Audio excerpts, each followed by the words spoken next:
ब्रज में एक दिन बाबा नंद और यशोदा मैया के घर कछु बाबा आए।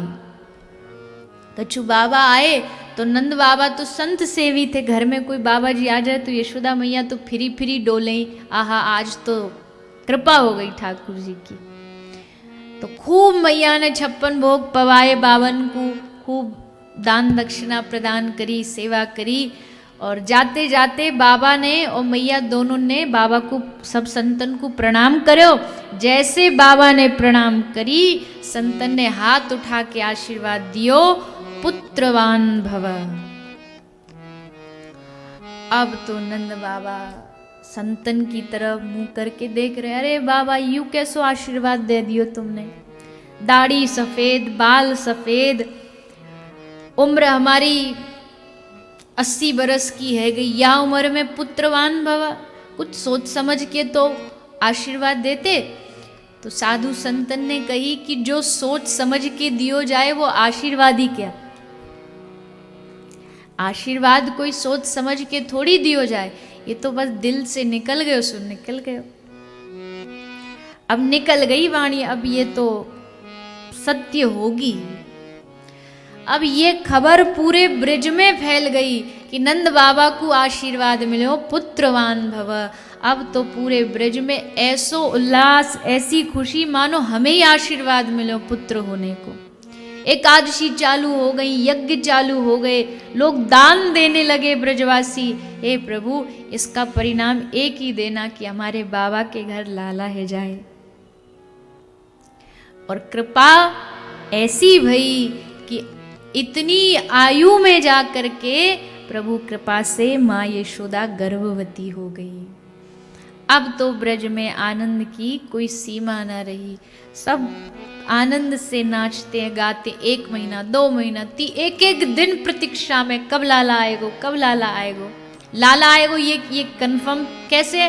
बोले साधु जी ने आशीर्वाद दियो पुत्रवान भवा, तो लाला ही आएगो। पर आ गई लाली। जब पहले क्या होता था, पहले के समय में दाई होती थी, दाई समझते हैं ना, वो जो मैया सब देखभाल बाल बच्चे की करती है, ऐसी स्पेशलिस्ट होती थी कि कोई एक्सरे, कोई अल्ट्रासाउंड की आवश्यकता नहीं। वो बस मुंह देखती थी, मुख देखती थी, नाड़ी पकड़ती थी, पेट देखती थी और उसको देख के बता देती कि छोरा होगा कि छोरी होगी। तो सब दाई बुलाई, सब गोपिन ने दाई ते पूछी, दाई ये बता हमारी यशोदा मैया को कहाँ लग रहो, तो लाला होगो कि लाली होगी। अब दाई ऊपर ते नीचे तक देख रही है, कभी मोड़े को देखे, कभी हाथ को देखे, कभी उधर को देखे। गोपी ने पूछी क्यों दाई, कछु बोल क्यों नहीं रही, का होगो कछु बताना।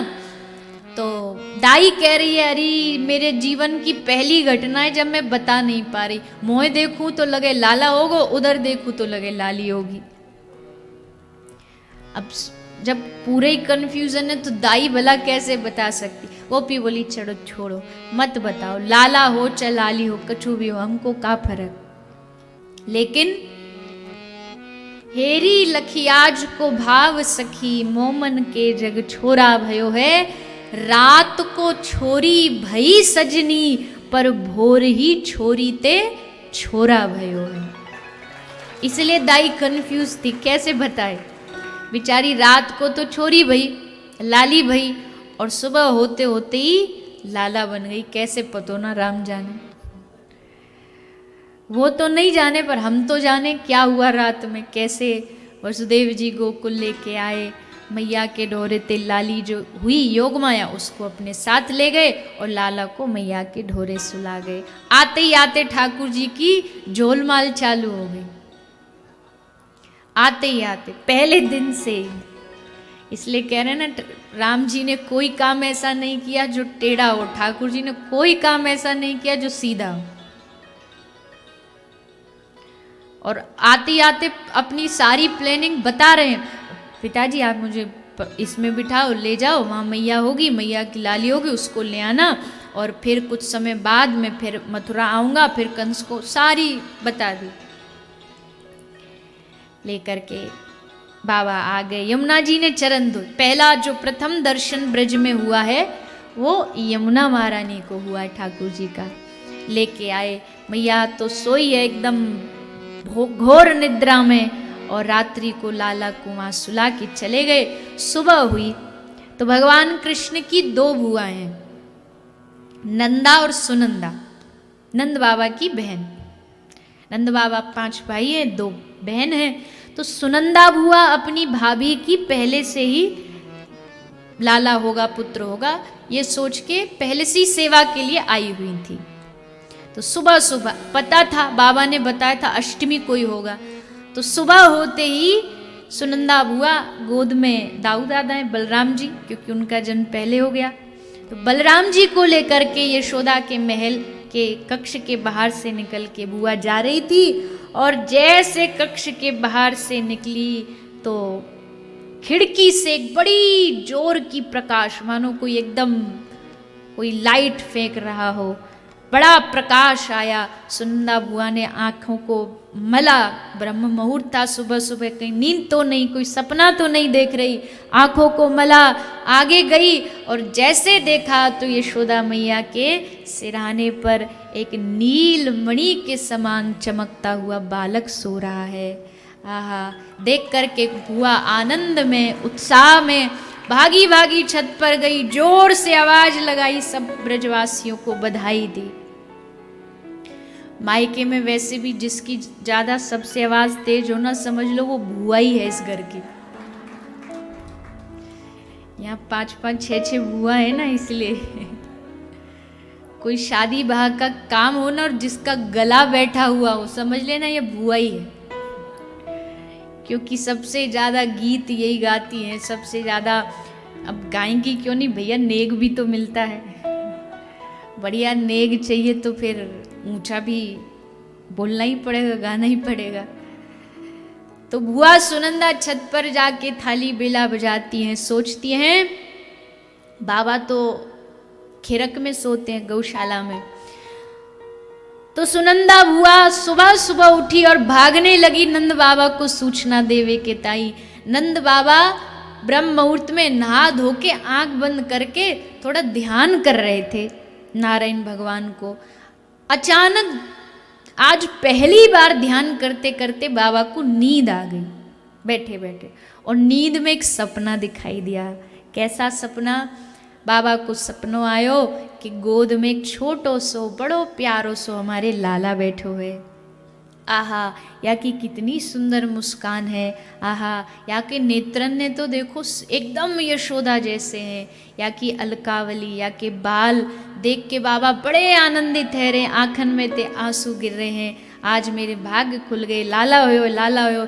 तभी वह शरारती नटखट लाला ने लंबी लंबी बाबा की जो दाढ़ी वाकू पकड़ के खींच दी सपने में ही। अब जैसे दाढ़ी खींची सपने में तो एकदम बाबा की आंख खुल गई। अरे ये सब सपना। बाबा मन मन में सोच रहे थोड़ी देर और दाढ़ी खिंचवा ले तो कहाँ चलो जातो, कम से कम सपना तो बढ़िया रहे, तो इतना बढ़िया आनंद आ रहा। पर इतने में ही बावरियों के जैसे पागल की जैसे चिल्लाती हुई आ रही है, अरे ओ बाबा, अरे ओ बाबा, सुनो सुनो सुनो। बाबा ने देखी कौन बावरी आ रही है, देखे तो सुनंदा भागी भागी आ रही है। सुनंदा आई, अरे ओ भैया, अरे बाबा सुनो सुनो। बाबा बोले थोड़ी ब्रेक लगा, पहले का भयो ये तो बता। ले बाबा जो भयो है ना वो बताऊंगी तो तू खुशी के मारे नाचवे लगेगो। बाबा बोले बावरी कभी नाचते देखो मोकू, अब या वृद्धावस्था में कहाँ नाचूं। बोले बाबा खबर ऐसी है कि तू सुन के बावरो हो जाएगो। अरे पगली बता तो सही का भयो है। बोले बाबा बधाई हो, तुम्हारे घर लाला भयो है। यशोदा मैया ने एक प्यारे से लाला को जन्म दियो है। और जैसे बाबा ने सुनी, 80 बरस के बाबा 15 साल के जवान छोरा बन गए। चमत्कार सा हो गया लोगों, हो गई बात निराली। रात ही रात में नंद बाबा की दाढ़ी हो गई काली। दाढ़ी काली का मतलब कि एकदम जवानी आ गई, युवावस्था। आनंदित बाबा यमुना जी के घाट पे गए, जल्दी जल्दी दोबारा से स्नान किया, चंदन लगाया, पाग बांधी, दर्पण देखा, मूंछों पे ताव लगाई, सब ग्वाल बाल को, वरिष्ठ लोगों को इकट्ठा करके नंद बाबा नंद महल की ओर चल पड़े।